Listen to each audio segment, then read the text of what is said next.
Kettlebell Advanced Training Digital Workshop, Presentation 1.1, Swing Progressions and Variations.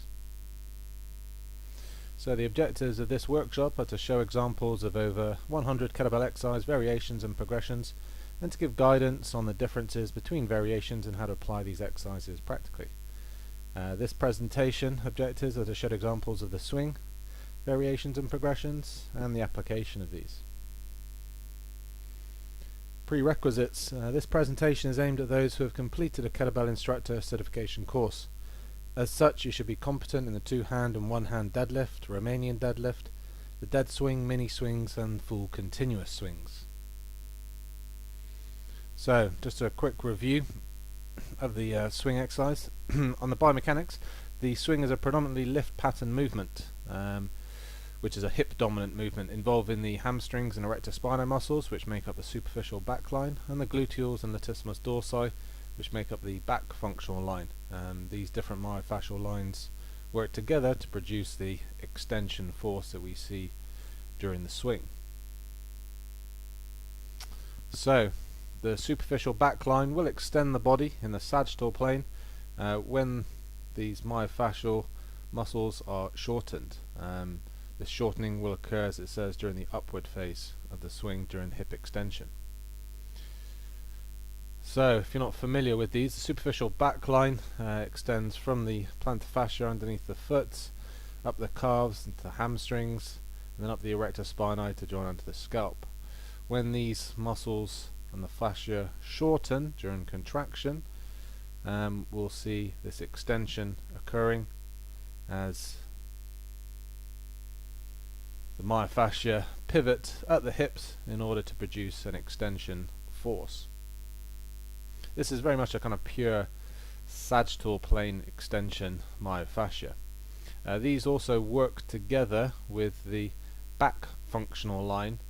As we can see here, it's predominantly kind of made up of the gluteals and the opposite, or the contralateral latissimus dorsi, linked together through the fascia across the thoracolumbar fascia.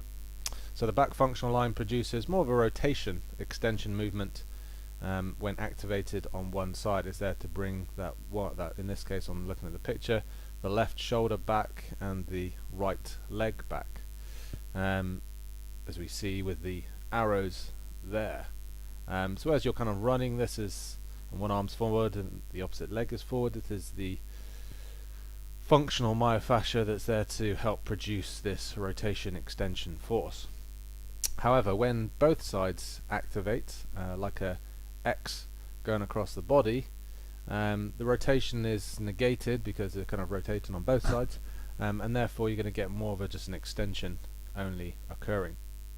So what we'd see is that crisscross effect would help to produce, again, extension force.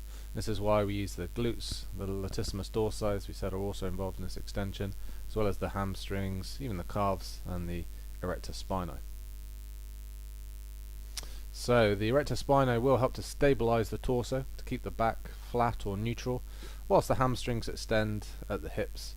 The erector spinae also work along with the other core muscles to effectively transmit the extension force produced by the glutes, lats and hamstrings through the torso to the arms and then to the kettlebell that you hold in the hands.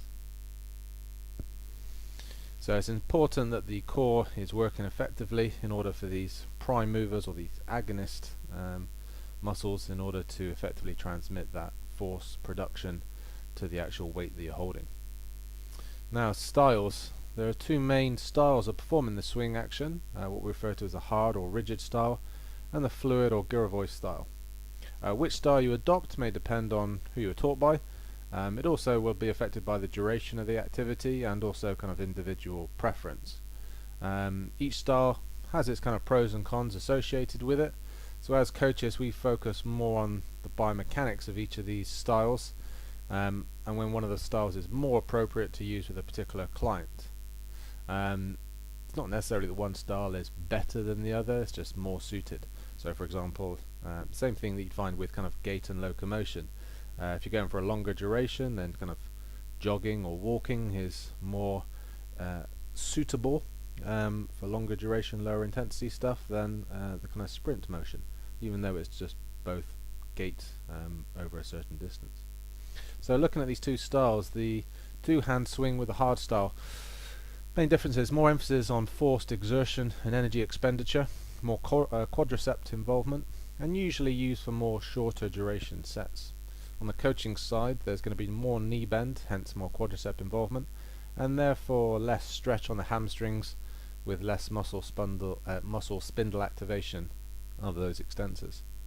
It's usually less forward lean of the torso, which also then biomechanically means there's going to be less overload on the erector spinae. There's more of a focus on maximal contraction, so you're actually trying to deliberately contract as hard as possible, and more forced expiration of the air, particularly on the concentric phase on the way up. There's also less focus on what we call efficiency.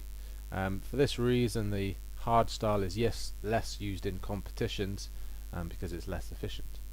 Here we see kind of two-hand swing hard style as a kind of video then. So key points we're kind of looking for: just focus on how much knee bend and quadriceps involvement we're getting. It's very much on the way up, there's a forced expiration of the air. You can see the real snap of the hips and the knees into full extension. A little less on the forward lean, so we see when we compare it with the fluid style in a second. Usually a little bit more kind of elbow bend as well. Feet are kept flat throughout. There's very much a snap on the way up. Kind of, it's, as I said, more used for kind of shorter duration sets because you're deliberately trying to expend as much energy. It can be good for energy expenditure, but deliberately trying to expend as much energy, if you kind of try and do swings for 10 minutes, it's not going to be the favoured style then. The fluid style, which is what we derive more from the kind of elite lifters that perform kettlebell competitions for kind of 10 minutes. More emphasis on relaxation and conserving energy. Focus on utilizing elastic energy. We see less quadriceps involvement, and they're usually used for longer duration sets. So on the coaching side, as we said, less knee bend, so less quadriceps. You're looking at getting more of a forward lean on the torso with not locked but more straightened legs. This helps to stimulate the hamstring muscle spindles, which helps to elicits greater levels of elastic energy. The more elastic energy you then use, the less kind of muscular energy, if you want to use that term, is going to be required to produce the same amount of force. The focus is on relaxation and using the natural stretch and the recoil effect, the elastic energy, rather than a conscious contraction of the muscles. And they're more focused on efficiency, so when we want to go for longer duration sets, which is what we also see in competitions, then this is a more favoured style. So here we see comparison then for a set. The legs are straighter, you can see there's less knee bend, more forward lean of the torso. The head can look forward, but a lot of the time will also follow the kettlebell as well. The idea is you're trying to keep the legs as straight as you can in order to just use the natural stretching and then the recoil effect that you would get at the hamstrings. It's kind of like loading and unloading an elastic band. If we just use that natural loading the hamstrings, then the unloading can pretty much help to swing the kettlebell up to the same height. So although the distance the kettlebell is traveling is the same, we're actually kind of using less energy to do it. So those are the two major styles. Again, we can apply these to the cleans, exercises that we're going to look at now, single hand swings and swing variations. But it's good. We're going to go through the two-hand swings with lateral steps. So the exercises that we're going to review go through the swings with forward and backward steps, two-hand towel swings, two-hand power bomb, which needs a partner, American swings, two-hand swings with forward jump and vertical jump, double kettlebell swings, so needing two kettlebells. Going to look at two-hand swings with finger release, two-hand swings with a full hand release, then onto the one-hand swings with the same hand release, hand-to-hand swings, double kettlebells in a single hand swings, one-hand swings with a split stance, two-hand swings with a release to the partner, and two-hand swings to flip and catch. So the first one then, 2 hand swings with a lateral step. So going to work the same muscles as we are for our kind of swings, normal swings, but we're adding more of a lateral frontal plane movement now. The trick is with this then, it's going to require a bit of timing, proprioception. It's also going to get a little bit more on the hip abductors and adductors involved. So you perform a normal 2 hand swing as normal. As the kettlebell comes up, you bring the feet together.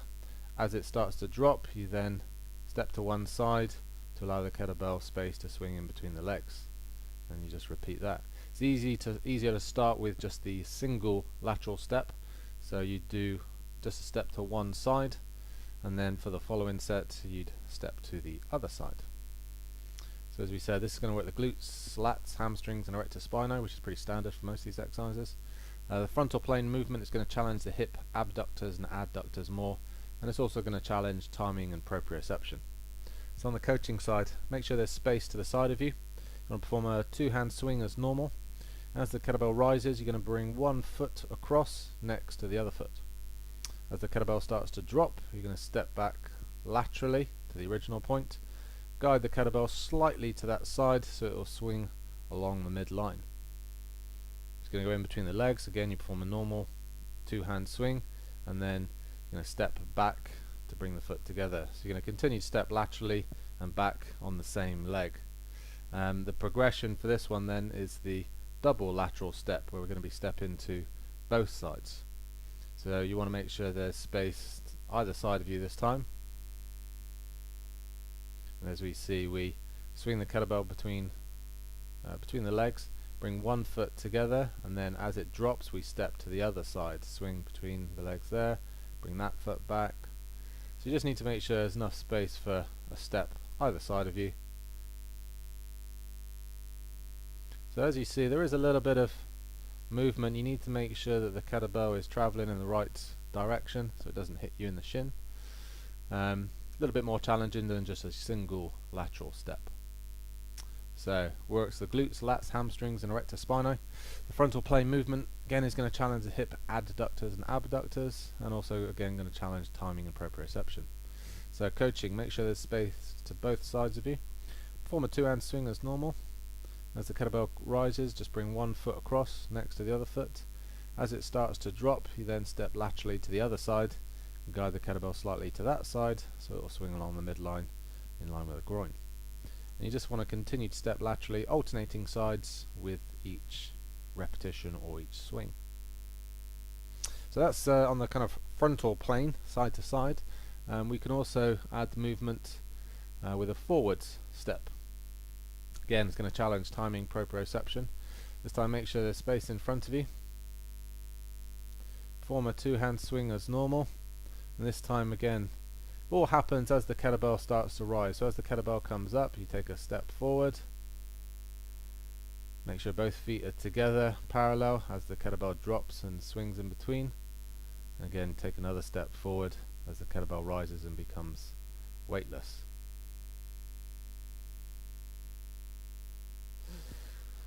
So the key points on this one then. 2 hand swings with a forward step. Again, it's going to work the glutes, lats, hamstrings and erector spinae. The sagittal plane movement, the forwards movement, is going to challenge timing and proprioception again. So coaching, make sure there's space in front of you. You can perform a 2 hand swing as normal. And as the kettlebell rises, you're going to take one quick step forwards with each foot so they're parallel again. Allow the kettlebell to swing between the legs and repeat. You want to perform each swing from a stable, normal, stable base. Focus on only stepping forwards as the kettlebell rises and nears its peak, where it's going to become weightless. Now you can do this one just on its own, so you need a fair amount of space to do a whole set stepping forwards each time, or you can combine it with a kind of backward step. Again, make sure there's enough space behind you.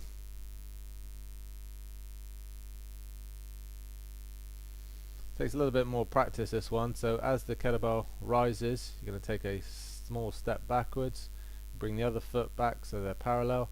Kettlebell swings in between the legs with feet together. Again, same thing as the kettlebell rises, take a step back with both feet. You need to be quite quick because there's not a huge amount of time as the kettlebell rising becomes weightless for you to take that quick step. You just need to make sure it's nice and quick and efficient. So it's going to work the glutes, lats, hamstrings and erector spinae. And as we said, the sagittal plane movement is going to challenge both timing and proprioception. So make sure there's enough space behind you. Perform a two-hand swing as normal. As the kettlebell rises, you're going to take one quick step backwards with each foot so that they're parallel or next to each other again. Allow the kettlebell to swing between the legs and repeat. Again, key focus, make sure that when you're actually performing the swing, so when you're in the lift position, it's done from a nice, normal, stable base. Only step backwards as the kettlebell rises and starts to near its peak. So, next progression is the two-hand swings with a towel. This is good for grip. It will also overload the lift muscles because it's going to extend the lever arm, or where the position of the kettlebell is in relation to the hips. And it's a bit of a variation of timing as well. So you attach a kettlebell, attach a towel around the handle of the kettlebell, just wrap it around once or twice. Take hold of the ends of the towel with both hands. You need to make sure the length is sufficient that you can swing it between the legs and it's not going to hit the floor or hit anything in front of you or behind you.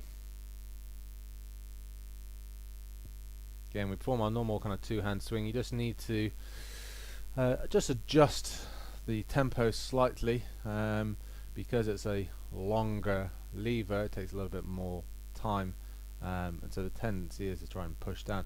The nice thing with this is to get used to feeling where the kettlebell becomes weightless, and then as it drops you cannot force the kettlebell down, whereas you can do kind of a little bit if you're holding on to it. When you're using a towel, it's impossible to do that. So it's going to work the glutes, lats, hamstrings and erector spinae. The towel is going to increase the lever arm, which help to increase the overload. So say a 12 kilogram swing with a towel is actually harder than a normal 12 kilogram swing if you're just holding onto the handle. It's also going to vary the grip as well. So make sure the towel is attached securely and at an appropriate length to allow this swing to occur without you hitting anything. Make sure there's sufficient space both in front and behind you. Grip each end of the towel tightly and then perform a two-hand swing as normal.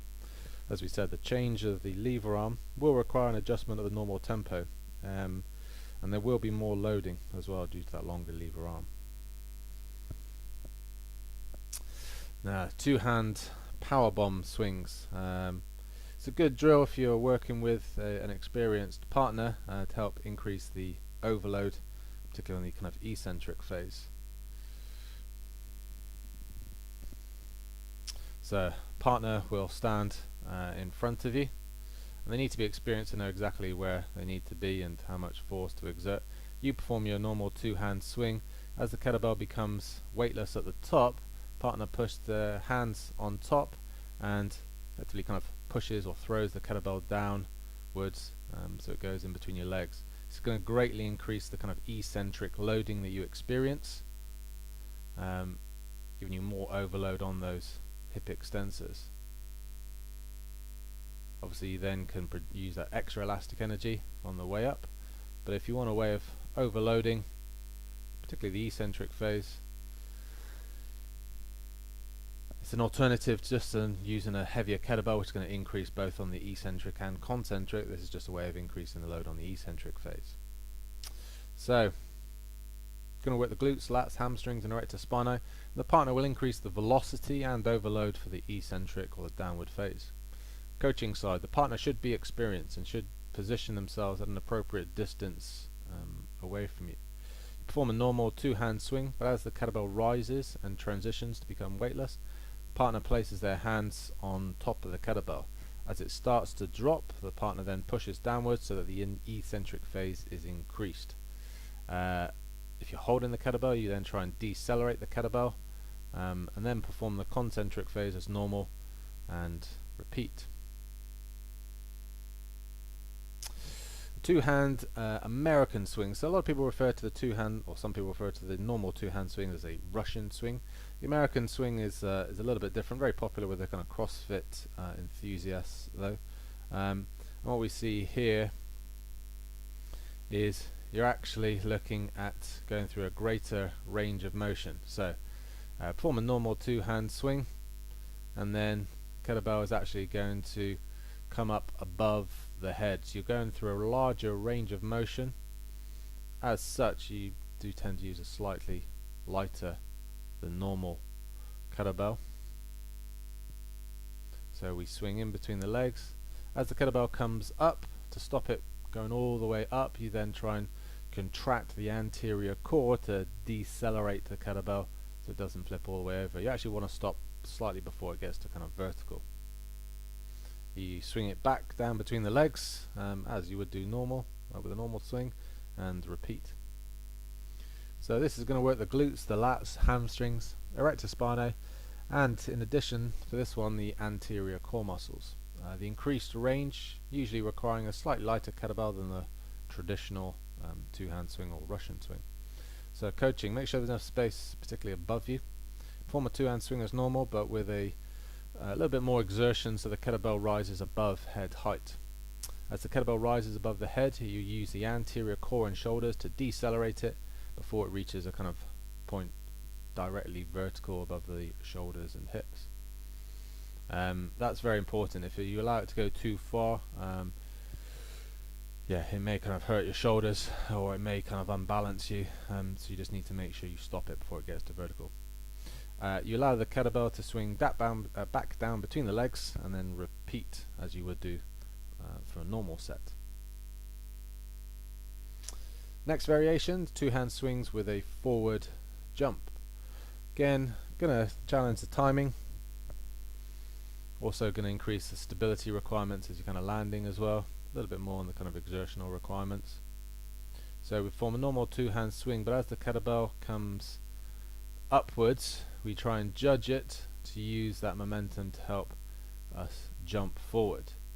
Kind of land, as you see here, as the kettlebell is weightless, and then with that stable base, you allow the kettlebell to swing back down between the legs and repeat. So this is going to work the glutes, lats, hamstrings, and erector spinae. The sagittal plane jump is therefore going to challenge timing and proprioception, and also stability on the landing side. So coaching, make sure there's enough space in front of you. Perform a two-hand swing as normal. Then as the kettlebell rises, you're going to jump forwards and land in a parallel stance again. Again, with that stable base, you then allow the kettlebell to swing between the legs and repeat. Only perform each swing from a normal stable base. You shouldn't be jumping as you're trying to swing. Only jump as the kettlebell rises and jump before it peaks. So this differs a little bit. We're trying to, unlike the steps that we did previously, with this one you actually want to initiate the jump slightly earlier. Now as a little variation, we can also do these swings with a vertical jump. So same kind of thing, as the kettlebell rises, slightly later this time, we then going to allow the feet to come off the ground. We control the landing, guide the kettlebell back in between the legs and repeat. Again, it does affect the timing as well, so you need to be aware of that. And both of these jumping drills, you're going to be doing it with a slightly lighter kettlebell than you would do for drills if you were just performing multiple drills from a stable base. And that's the same with all these exercises. As soon as you become more unbalanced, the weight is going to have to adjust accordingly. So this drill is going to work the glutes, lats, hamstrings, and erector spinae. The sagittal plane jump is going to challenge timing and proprioception, and again stability when landing. You want to make sure there's space above you. Perform the two-hand swing as normal. And as the kettlebell rises, you're going to jump upwards, landing in a parallel stance in the same place that you were swinging from before. You allow the kettlebell to swing between the legs and then repeat. Only perform each swing from a stable base and only jump upwards as the kettlebell rises and before it peaks at the top. Now once you can effectively swing with one hand, so we're doing a two-hand swing, you can progress onto the double kettlebell swings. Now with kettlebells, if you want to lift a lot of weight, obviously you're usually restricted by the weight of the kettlebell, which tends to only go up to about 40 kilos as a maximum. Obviously if we're using two kettlebells, then we can increase the overload. But also a lot of the drills, the more advanced drills, two-hand cleans, two-hand jerks, etc., do require that you can swing two independent kettlebells. So the two-hand cleans and jerks and what we're going to be using during the kettlebell competitions if you're participating in those. So the double kettlebell swings just allow you to gain some of these skills before building them into the slightly more complex things like swing cleans. So double kettlebell swings. So this one's we need two kettlebells then. The actual technique is pretty much exactly the same. Kettlebells are going to swing in between the thighs. You're going to use the hips to extend the weight up to about chest height. So you wouldn't want to do some of the variations like the American swings with double kettlebells. That's not going to work. You also find that you will need to adjust your stance, particularly with competition kettlebells, but any kind of the bigger size kettlebells, you will need to have the feet probably slightly wider apart than what you're used to, but this will be the same stance you're then going to use for double kettlebell snatches or double kettlebell cleans, etc. So he's going to work the glutes, lats, hamstrings and erector spinae. Does require a wider stance and increases the potential overload that you can use. So again, you could do a swing with a 32 kilogram kettlebell, or you can do it with two 16 kilogram kettlebells. Overload is eventually the same, but a lot of facilities may not have the heavy kettlebells to use, so this can be a way as you get stronger to increase the load. So coaching, make sure there's sufficient space as always for the swing. Grip each handle with one hand and adopt a slightly wider stance to accommodate the increased size. Perform the swing technique as normal. The change of stance will require acclimatization, but is an important preparation for double cleans, double snatches, etc. When using heavier total loads, you may need to lean further back in order to help maintain and counterbalance the additional weight that's usual. Next drill, we have two-hand swings with finger release. This is a great drill to get you used to letting go of the handle, not gripping it securely all the way through. As we progress onto kind of juggling drills, which are very advanced drills, but even just to see how efficient your swing is and getting used to feeling the kettlebell a little bit more, this is a good drill to start off with. As we see here from the kind of close-up, as we get to the top, the fingers are just releasing and then re-gripping as the kettlebell starts to fall.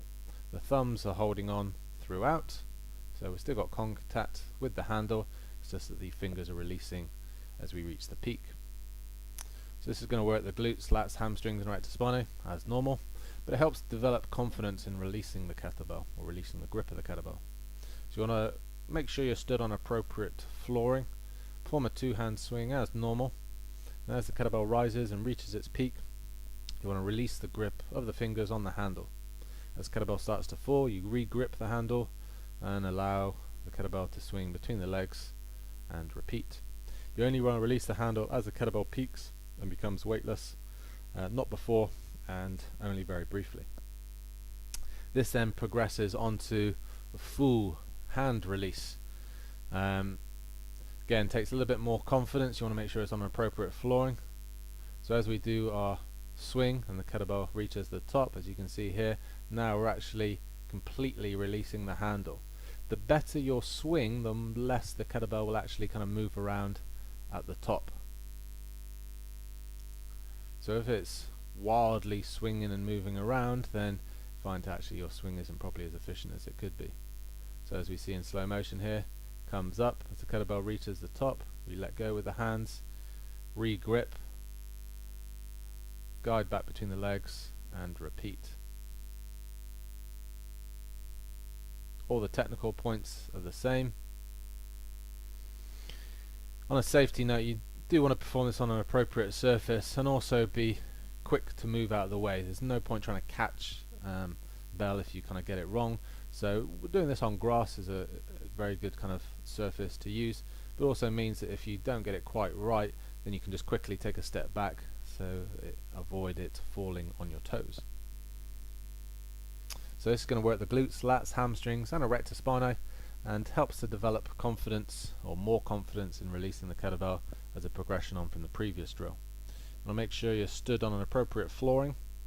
Perform a two-hand swing as normal, and as the kettlebell rises and reaches its peak, release the grip completely on the handle. As the kettlebell starts to fall, you re-grip the handle and then allow the kettlebell to swing between the legs and repeat. You only want to release the handle as the kettlebell peaks and becomes weightless, not too early and only briefly. If you do it too early, then the kettlebell's going to move forwards, so you need to kind of get used to when it's actually on the way up and not more on the kind of forward phase of the arc. Otherwise it's just going to fly forward. If you wait too long, then it's going to fall too far, and you're not going to be able to control it. So you want to keep your hands quite close to the handle, and it's literally only release and then quick grab back on to help guide it back in between the legs. It's also going to help to develop a little bit of grip strength as well. Whenever we do these kind of release and re-grab drills, you will find it will help to develop a stronger grip. This can progress on into the one hand swings with release. So the single hand swing, all the same as the two hand swing, whichever style you're using. So as the kettlebell comes up, we let go. It should stay relatively still. We then re-grip, guide it back between the legs and repeat. So there, release, re-grab the handle, guide back in between.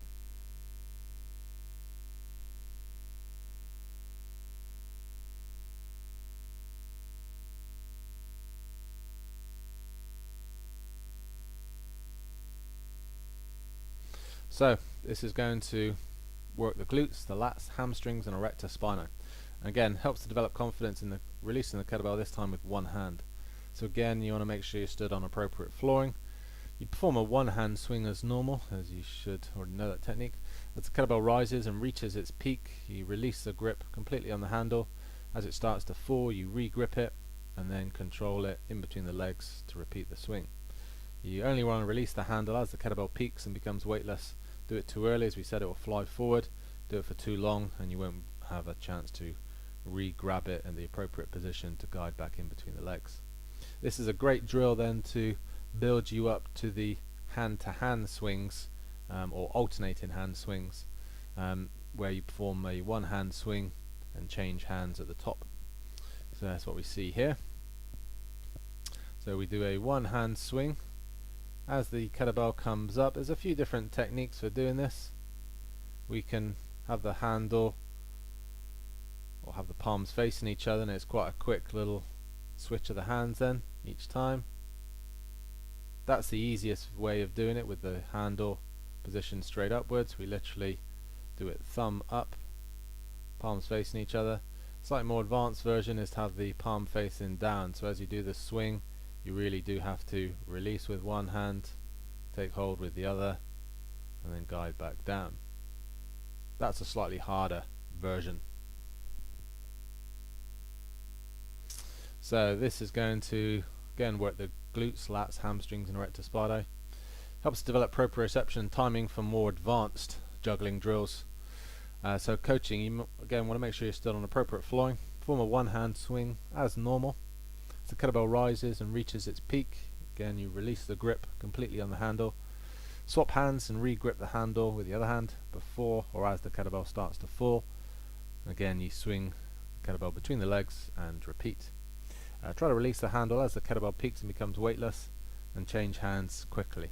It needs to be a very quick change, otherwise it doesn't work. The next drill, it's a grip orientated drill. This is double kettlebell swings. This time we're holding both kettlebells in one hand. So double kettlebell swings with one hand.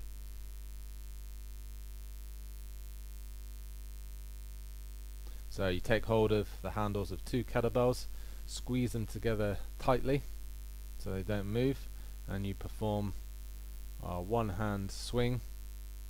Again, it's going to overload or help to produce a greater overload than just with one kettlebell, but it's particularly hard on the grip. This can be progressed into the technique we would use to clean two kettlebells up into the rack position. So we're going to be doing, let's say, double kettlebell jerks or presses with one hand. tough drill, but again very good for improving grip strength. So it's going to work the glutes, lats, hamstrings and rectus spinae, helping to develop a stronger grip as well, and as we said also helps to increase potential overload. If the heaviest kettlebell you've got in your facility is 20 kilograms and you want to be doing one hand swings with a heavier weight, then this is one way to do it. Coaching, you take hold of both handles in one hand and you need to grip them very tightly. Perform a one hand swing technique as normal. The thicker and unstable grip though will require a bit of getting used to, acclimatization, but it is a good complement for drills where you only hold the handle loosely, which to be honest is a lot of the cleans and snatches. You want to squeeze the handles together tightly to avoid them slipping or moving as you're doing the drill. So in relation to applications, you can kind of see, if we want to be increasing the overload, and you are restricted by how much or the weight of a kettlebell you may have in your facility, double kettlebell drills are one way of doing it, whether it's two hand or one hand, or something like the power bomb, as we kind of said, with the increased eccentric overload would be another way of doing it. The next drill then, variation, is a one hand swing, this time in a split stance, so all the emphasis is going to be on one or the lead leg. So you take hold in one hand and we're going to be focusing on the opposite leg then. So what we do is we swing the kettlebell upwards. As it starts to drop, we're then going to step back with the same leg. So you're going to feel all the loading on that, if you watch the video, on the left hamstring as he's holding it in the right hand. So in that bottom position we're effectively in a split stance lift position.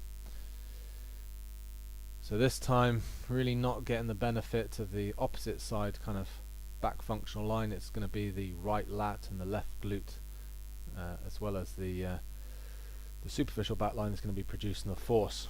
Very good for assessing any bilateral differences. So if you want to make sure you're working the kind of left and right hamstrings equally, or to test the strength or function of each of those, then any kind of split or single leg drill is quite good for this. We can't do single leg swings, but this is the kind of closest way we could kind of replicate that. So going to work the glutes, lats, hamstrings and erector spinae. Split stance is going to challenge proprioception and stability, and will overload the single stance or the front leg. Make sure you adjust the weight. So again, if you're used to swinging a 16 kilogram kettlebell, you wouldn't go straight into doing 16 kilograms in a split stance. You'd drop it back down to an 8, maybe a 12, see how you get on with that, and then you can increase the weight accordingly. But again, you've taken one leg out of it, so don't expect to be able to swing the same weight as you would do normally. So you perform a one hand swing as normal. As the kettlebell peaks and starts to swing downwards, you're going to take a step backwards with the same side foot. So if you're holding it in the right hand, it's going to be the right foot that steps backwards. You allow the kettlebell to swing to the inside of the other thigh, so the left thigh. You then swing the kettlebell upwards using the lead leg, left glute and hamstring, and then you step forward with the right foot as it starts to rise to its peak. You just repeat that technique, maintain a nice constant rhythm. Okay, last couple of drills then. We have a two-hand swing release to the partner. And again, this is one of our most advanced drills, simply because you need to work with a partner, but you're also going to be releasing it. So it's very important that you're both experienced in this. Very important that you're watching what you're doing and it's done in a safe environment, and also that you're quick to move. So what you don't want to just want to make sure if you do get it wrong that you can move your feet quickly, so you avoid having a kettlebell land on your foot. Again, you'll kind of watch the guys in the video. They're doing it on a heavily matted surface. Best thing to do is to practice it on something like grass, because that's pretty forgiving if you do get it wrong. But yeah, keynote, very dangerous exercise. You just want to make sure you're both experienced before you progress on to this one. So make sure there's enough space around you. One partner swings the kettlebell, releases it so that the handle is upwards and then easy to catch and grip for the partner. So it's getting you used to how much force you're producing. If you produce way much or too much force, or if you get the release wrong, it's going to fly towards the partner's head, or it's going to be too low or hit them in the foot. So it's just getting used to how much force you're producing, getting used to releasing the kettlebell. So we deliberately keep the handle upwards, as you see there, so they can grip it, guide it in between the thighs, and then swing. Again, deliberately make sure that the handle is facing upwards. More advanced drills, which is what some of the guys will do when they're kind of juggling, is you'll deliberately try and kind of spin the handle around the kettlebell to increase the challenge. But this simpler variation, you deliberately keep the handle facing upwards. It's less risk of you getting it wrong then.